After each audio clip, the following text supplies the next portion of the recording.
Hi friends, இன்னைக்கு நம்ம 1000 குலோப்ஜாம் செய்ய போகிறோம். எப்படி செய்யணும் பார்க்கலாம் வாங்க. 1000 குலோப்ஜாம் அருமையாக சமைக்கிறோம், அருமையாக ருசிக்கிறோம். பாய். மாஸ்டர் வெயிட் பண்ண சொல்லுது, கொஞ்சம் வெயிட் பண்ணலாம்.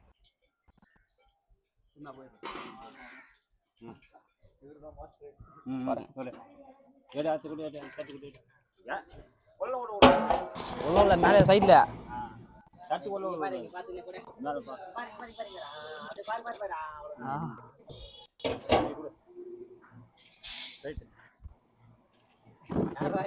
நம்ம இப்போ ஸ்வைட்லாம் இப்படி பண்ணால் குலோப்ஜாம் ஒரே இடத்துல இருக்காது, ஸ்வைனே இருக்கும். அதனால் ப்ரௌனாக வரும். நன்றி வணக்கம், பாய் பாய். எஸ் இப்போ குலோப்ஜாம், இப்போ நம்ம குலோப்ஜாம் இது பண்ணலாம். 1000 குலோப்ஜாம் சாமியாக செய்கிறோம், நைட் ஃபுல்லாக ருசிக்கிறோம். லைக் பண்ணுங்கள், சப்ஸ்கிரைப் பண்ணுங்கள். வேணா 2 குலோப்ஜாம் வாங்கி சாப்பிட்டு பாருங்கள். நன்றி வணக்கம்.